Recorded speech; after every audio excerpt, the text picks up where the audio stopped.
وحی کے بارے میں جان لینا انتہائی ضروری ہے، کیونکہ اب پورا جو تسلسل رہے گا وہ وحی پر ہی مبنی ہے۔ خواہ وہ حدیث آئے گی سیرت مبارکہ میں، قرآن کے تفسیر کے کچھ پہلو آئیں گے آیتوں کے، وہ سب کچھ جو مبنی ہے وہ کس پر ہے؟ وہ وحی پر ہے۔ تو وحی کی ابتدا کب ہوئی؟ نزول قرآن سے ہوئی، نبوت ملنے سے ہوئی۔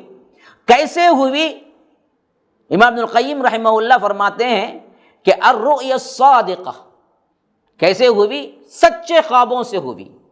سب سے پہلے وحی کی جو کیفیت شروع ہوئی، یہ کیفیت پورے 6 مہینے رہی۔ کیسے؟ جو دیکھتے تھے بالکل صبح سویرے وہ خواب سچا ہو کے سامنے آ جاتا تھا۔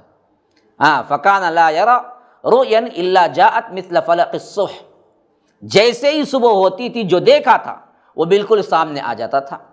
یہ وحی کی ابتدا ہوئی، اور یہ ایک وحی جو کہ جبرائیل علیہ السلام لائے، اس وحی سے مختلف مرتبہ ہے اس وحی کا، جو کہ اللہ کے رسول صلی اللہ علیہ وسلم رؤیا صادقہ دیکھیں، یعنی نبوت جو اللہ کے رسول صلی اللہ علیہ وسلم کو جبرائیل لائے، اس سے پہلے کا ایک وحی کا مرتبہ ہے۔ وہ وحی کیسے ہو رہی تھی؟ وہ سچے خوابوں سے ہو رہی تھی۔ پھر اس کے بعد دوسرا مرتبہ ہے جس میں کیا ہے؟ حضرت جبرائیل آئے۔ اسی واسطے اللہ کے رسول صلی اللہ علیہ وسلم نے خوابوں کو نبوت کا 46واں حصہ قرار دیا ہے۔ خواب کی ایک شکل جو وحی ہی کی ایک شکل ہے، خواب بھی اگر وہ سچا ہے تو اس کو اللہ کے رسول صلی اللہ علیہ وسلم نے فرمایا کہ یہ نبوت کا 46واں حصہ ہے۔ بہرکیف دوسرا مرتبہ یعنی دوسری کیفیت، کس کیفیت میں وحی آتی تھی؟ جیسا کہ خود اللہ کے رسول صلی اللہ علیہ وسلم نے فرمایا، ان روح القدس نفث فی روعی انہ لم تموت نفس حتی تستکمل رزقها فاتقوا اللہ واجملوا فی الطلب ولا يحملن استبطاء الرزق على ان يطلبوه بمعصیۃ اللہ فانما عند اللہ لا ینال الا بطاعہ۔ دیکھیے اللہ کے رسول صلی اللہ علیہ وسلم نے فرمایا کہ روح القدس یعنی جبرائیل میرے دل میں یہ بات اتارے یا یہ بات پھونکے، یہ بات ڈالے، یہ بھی دل میں ایک بات جبرائیل ڈالتے تھے، یہ بھی وحی کی ایک شکل ہے۔ اور اس میں حدیث میں اللہ کے رسول نے فرمایا کہ کوئی نہیں مرے گا، کوئی نفس نہیں مرے گا حتیٰ کہ اس کی جو تقدیر میں رزق لکھ دیا گیا تھا وہ کھا کر ہی، اس کو مکمل کر کے ہی مرے گا۔ اس واسطے لوگوں رزق کو لینے میں، تجارت کرنے میں، رزق کو حاصل کرنے میں جلدی نہ کرو اور حرام کاری نہ کرو، بلکہ کیا ہے؟ صبر کے ساتھ حلال میں ہی طلب کرو، کیونکہ اگر تم حرام میں بھی گئے تو وہی ملے گا جو اللہ نے پہلے تقدیر میں لکھ دیا ہے۔ اگر وہ حرام سے تمہیں مل گیا ہے تو یاد رکھیے حلال سے وہی تمہیں ملنے والا تھا، تم نے جلدی کر کے حرام کاری کر لی۔ تو اللہ کی معصیت میں رزق کو طلب نہ کرو، بلکہ اللہ کی اطاعت میں طلب کرو، جو رزق تمہارے واسطے ہے وہ ضرور مل جائے گا۔ تو یہ حدیث دراصل کیا ہے؟ یہ بات بتاتی ہے کہ اللہ کے رسول صلی اللہ علیہ وسلم کو ایک وحی ایسی بھی آتی تھی جس میں فرشتہ دراصل بات نہیں کرتا تھا، بلکہ اللہ کے رسول صلی اللہ علیہ وسلم کے دل میں بات ڈالتا تھا۔ یہ بھی وحی کی دوسری قسم ہے۔ وحی کی تیسری قسم یہ ہے کہ خود اللہ کے رسول صلی اللہ علیہ وسلم کے سامنے فرشتہ انسان کی شکل میں آ جاتا تھا، جسے صحابہ بھی کبھی کبھی دیکھتے تھے۔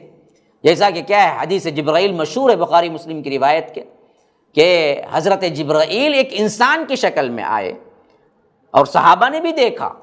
حدیث طویل ہے، انشاءاللہ کبھی حدیث کے سلسلے میں وہ بات آئے گی تو میں پیش کروں گا، یہ سیرت ہے، اس واسطے میں کیا اشارے دے رہا ہوں۔ تو یہ کیا ہے؟ تیسرا مرتبہ ہے۔ اور اسی طرح چوتھا مرتبہ کیا ہے؟ فرمایا کہ مثل صلصلۃ الجرس، گھنٹی بجنے کی آواز سے آتی تھی۔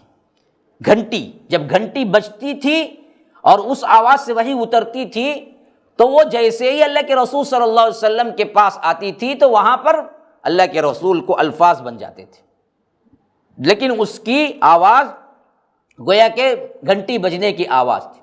اور فرمایا کہ یہ سب سے زیادہ شدید ترین قسم ہوتی ہے۔ اللہ کے رسول صلی اللہ علیہ وسلم کو اس میں شدید طور پر پسینہ آ جاتا تھا، حتیٰ کہ حضرت عائشہ بیان کر رہی ہیں رضی اللہ عنہا کہ سخت ٹھنڈ کے موسم میں بھی اللہ کے رسول صلی اللہ علیہ وسلم کے جبین مبارک پہ پسینہ آ جاتا تھا۔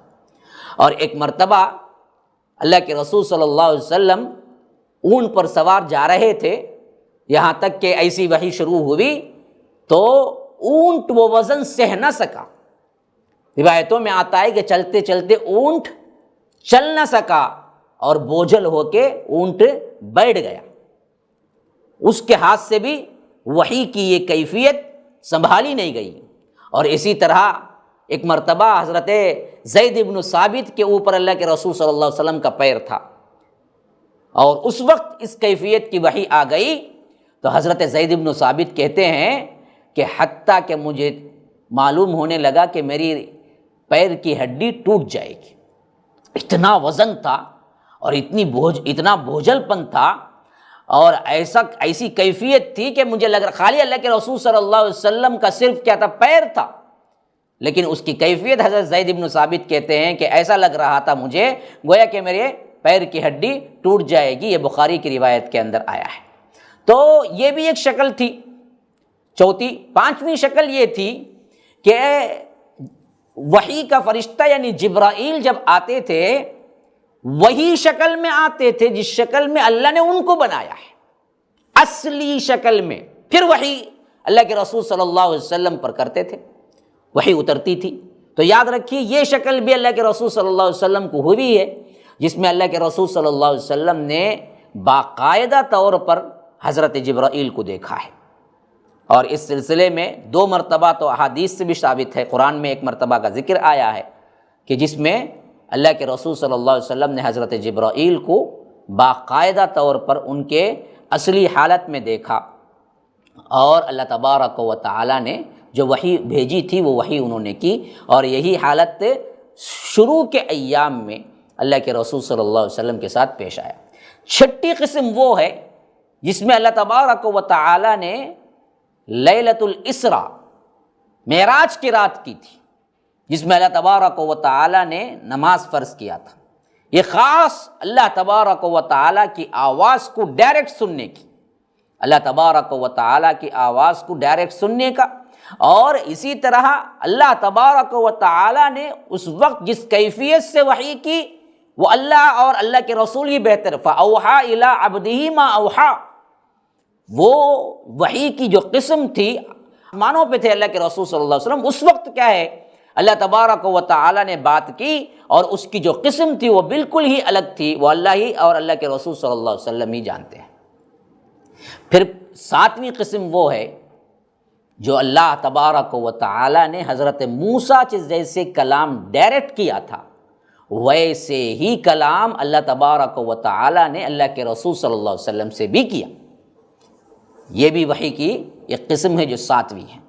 اور بعضوں نے کیا کیا ہے، 8ویں قسم بھی بتلائی ہے وحی کی، وہ یہ کہ اللہ تبارک و تعالی ڈائریکٹ آواز اور بغیر حجاب کے، ڈائریکٹ بغیر حجاب کے وحی کی بات کی۔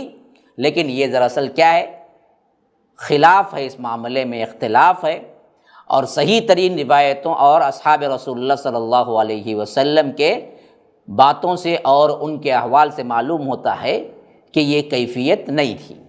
اللہ کے رسول صلی اللہ علیہ وسلم نے اللہ تبارک و تعالی کو دیکھا نہیں ہے۔ خاص کر اماں عائشہ کی روایت کے مطابق تو کسی نے اگر یہ کہا اللہ کے رسول صلی اللہ علیہ وسلم اللہ کو دیکھا ہے تو بالکل وہ جھوٹا ہے، اماں عائشہ رضی اللہ عنہ کہتی ہیں۔ تو اس حیثیت سے امام ابن القیم کہتے ہیں کہ واقعتاً یہ بات صحیح نہیں ہے۔ 7 قسم تو پکے ہیں، 8ویں کے بارے میں اختلاف ہے، اور حضرت عائشہ رضی اللہ عنہ کی روایت کو ملا لیا جائے تو یہ بات اور صحیح ہو جاتی ہے کہ اللہ کے رسول صلی اللہ علیہ وسلم نے معراج کی رات اللہ تبارک و تعالیٰ کو دیکھا نہیں ہے۔ اب جو لوگ شد و مت سے اس کو ضعیف اور موضوع روایات سے جمع کر کے دیکھنا کیا ہے، پھر اس میں کیا ہے ملنا کیا ہے، اس میں کیا ہے کئی گھنٹے کئی سال بتا دیے، اللہ کے رسول کو دیکھ رہا تھا، اللہ کے رسول اللہ کو دیکھ رہے تھے، بس زمانہ کتنا گزرا پتہ نہیں، یہ سب کیا ہے من گھڑت باتیں جو اپنے آپ سے بنا لیے گئے ہیں، اور لوگ تبرکاً اسے بڑے مزے لے لے کے سنتے ہیں جب معراج کی رات آتی ہے۔ سب سے پہلے معراج کی رات ہی میں اختلاف ہے کہ کون سی رات معراج ہوئی، اس کو 27 رجب سے جوڑ کر پوری رات جاگتے ہیں اور منمانے قصے اپنے جو سن رکھا ہے بلا دلیل کے وہ لے کے کیا ہیں ایسے جذبات کے ساتھ رو رو کے پڑھتے ہیں، اور مجلسیں ایسی قائم ہوتی ہیں۔ تو یاد رکھیے یہ تمام چیزیں بدعات و خرافات میں شمار ہوتی ہیں، صحیح طور پر وہ چیز ثابت ہی نہیں ہے پہلے۔